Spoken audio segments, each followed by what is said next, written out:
$26,544 every year. For the rest of your life, that is the gap between claiming Social Security at 62 versus waiting until 70. And roughly 30% of Americans choose the smaller number without ever seeing that math written down in front of them. Today we are going to fix that. Picture two bars on a graph. The left bar is $2,969 a month. That is your maximum Social Security check if you claim at 62 in 2026. The right bar is $5,181 a month. That is your maximum check if you wait until 70. The gap between those two bars is $2,212 every single month. The bar on the right is not a little taller. It is 77% taller. Same career, same earnings history, same Social Security number. The only variable is 8 years of patience. Now I want to be clear, before we go further, those are maximum benefit numbers from SSA.gov, meaning they assume you earned at or near the taxable wage cap your entire career. Most people will see smaller checks on both ends, but the percentage gap holds regardless of your earnings history. If your full retirement age benefit is $1,800 a month, your age 62 check is roughly $1,260, and your age 70 check is roughly $2,232. The gap narrows in dollars, but the structure is identical. 77% more per month for waiting. That math does not care how much you earned. If you want to understand why this decision is worth more than almost any other financial move you will make in your 60s, subscribe to Sarah's Money Map. We break down the mechanics most financial advisors gloss over. Now let us look at what is actually happening under the hood. The Social Security system has two levers, and most people only know about one. The first lever is the early claiming reduction. If your full retirement age is 67, which it is for anyone born in 1960 or later, claiming at 62 triggers a permanent 30% reduction to your benefit. Not temporary, not adjustable later, permanent. The second lever is the delayed retirement credit. For every year you wait past 67, your benefit grows by 8%. Compounded. You can collect those credits until 70 and not a day longer. After 70, the meter stops. This is what I call the 8-year tax. The 8 years between 62 and 70 are not neutral years. Every one of them costs you money. Claim at 62, and the system taxes your impatience at 30% up front, then denies you 3 years of 8% annual credits on the back end. The 8-year tax does not show up on your statement. Nobody sends you a bill. It just quietly reduces every check you will ever receive for the rest of your life. Most people experience it as a smaller number in a government letter. They never see the larger number they left behind. Let me show you what the 8-year tax actually costs over a lifetime. James retires at 62. He starts collecting $2,969 a month. He feels good about this. He worked his whole life, and now the checks are coming. Over the next 8 years, while his neighbor Claire is still working and delaying, James collects roughly $284,000 in benefits. That is real money. Claire collects $0. On paper, James is winning. Then Claire turns 70. Her first check is $5,181. The bar just shifted. James is receiving $2,212 less than Claire every single month going forward. That gap never closes. It does not shrink. It does not get recalculated. It is locked in for life. At month 48, after Claire starts collecting, she has already made up $84,000 of her Head Start deficit. The bar keeps moving. At month 128, the $284,000 advantage James had is fully erased. That is the break-even window. Age 80 to 81, if James lives past 81, every additional month Claire collects $2,212 more than him. If James lives to 90, Claire has collected roughly $265,000 more in total. The 8-year tax did not just reduce his monthly check, it cost him $250,000 of lifetime income. Here's where most people stop the math. They say, fine, but what if I die before 81? That is a fair question, and it deserves a real answer. According to SSA actuarial tables, the average 65-year-old man is expected to live to roughly 82. the average 65-year-old woman to roughly 85. The break-even window sits at 80 to 81. That means for the average man, the break-even lands right at the edge of his statistical life expectancy, not comfortably after, right at the boundary. For the average woman, the math tilts clearly toward waiting. She statistically clears the break-even window by 4 years.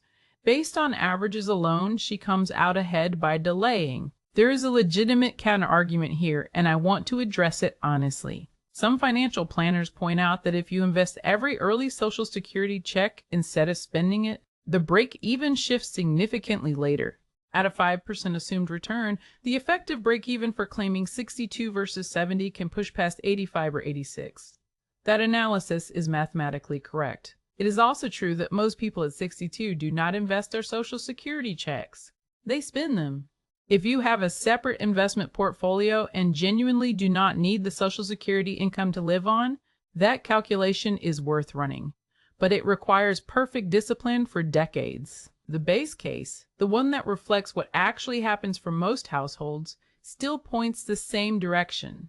And for people who do need that income to cover living expenses, there is no investment scenario to model. The choice is simply how much income you will have for the rest of your life. Now here's the part that surprises most people when they hear it for the first time.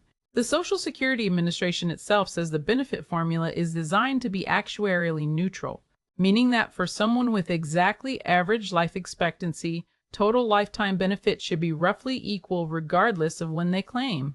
The 30% reduction at 62 is not a punishment. It is a mathematical adjustment for the fact that you are collecting benefits for 5 additional years before your full retirement age. The SSA does not have a preference. The system is indifferent. What it is not, however, is equal for everyone. Actuarial neutrality is built for the average person. If you are a woman, if you are in good health, if your parents lived into their late 80s, if you are married to a lower earning spouse, the average is not your number. Your number is higher. And that gap between the average and your actual expected lifespan is exactly where the decision gets made. But here's the number that changes everything for married couples. If you are married, the question is not how long will I live? The question is how long will either of us live? When the higher earning spouse dies, the surviving spouse switches to the higher of the two benefits permanently. This is the part of Social Security most couples never plan around, and it is often the most expensive oversight in their entire retirement strategy. Picture Kevin and Priya. Kevin is the higher earner. He claims at 62 and locks in $2,969 a month. Priya earns less and claims her own smaller benefit. Kevin dies at 78. Priya switches to Kevin's benefit, but Kevin claimed early.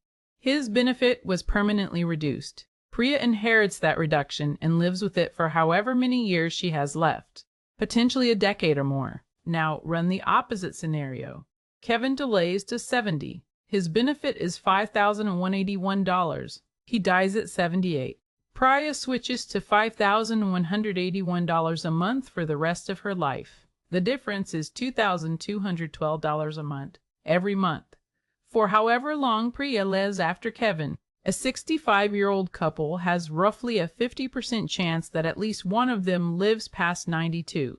92 is 11 years past the break-even window. Kevin did not just optimize his retirement. He bought Priya a financial lifeline for a period she will likely face alone. Now let me address the group of people for whom early claiming is particularly harmful, and they are the least likely to know it.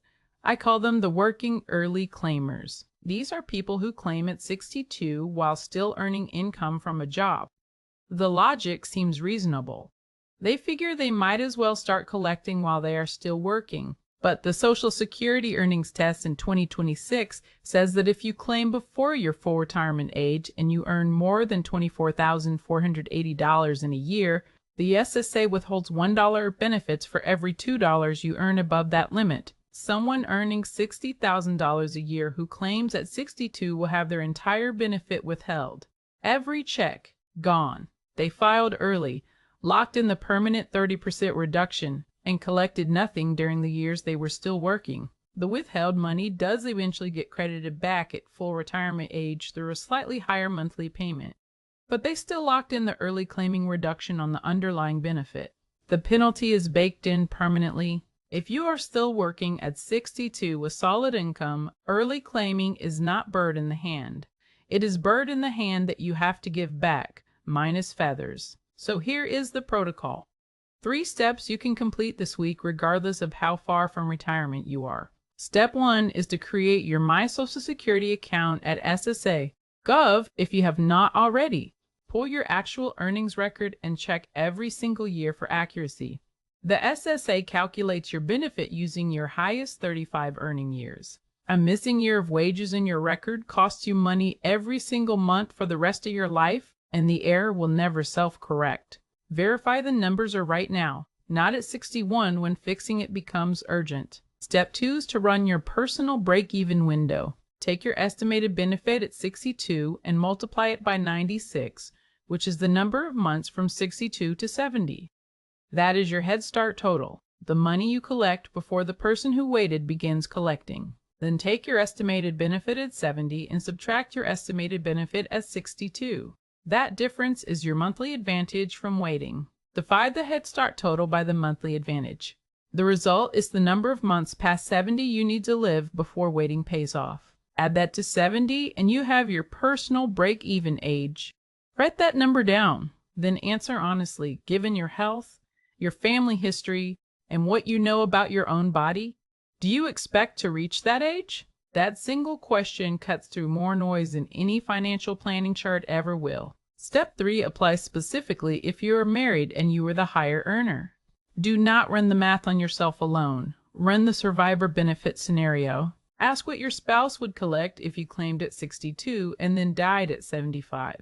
Then run the same scenario with you claiming at 70. The gap in those two outcomes is often the most important number in your entire retirement plan. Your claiming decision is not just about your retirement income. It is about your spouse's financial floor for a chapter of life you will not be there to share. The 8-year tax is permanent. Every check you ever receive carries the imprint of the day you signed the paperwork. But the break-even window gives you a cleaner way to think about this decision. It converts an abstract question, should I wait, into a specific one, do I expect to live past this particular age? That is a question you can actually answer with real information about your own life. Not a guess, not an average, your information. For most people who run this math honestly, especially women and married couples, the numbers are more favorable to waiting than the instinct to claim early would suggest. The bird in the hand feels real. The $2,212 a month you left on the table feels invisible until you sit down and calculate it. Then it feels like exactly what it is, a permanent decision made without the full picture. Every month of that $2,212 gap is not just money. It is the difference between one version of your retirement and another, between one version of your spouse's life after you are gone and another. That is worth one afternoon of math before you sign anything. Drop your planned claiming age in the comments and whether the break-even window changed your thinking at all. I read everything. Thanks for watching Sarah's Money Map. I will see you in the next one. This video is for educational and entertainment purposes only. I'm not a financial advisor. Investing involves risk, so always research before making decisions. AI tools may be used, but the final content is checked and edited by me, Sarah.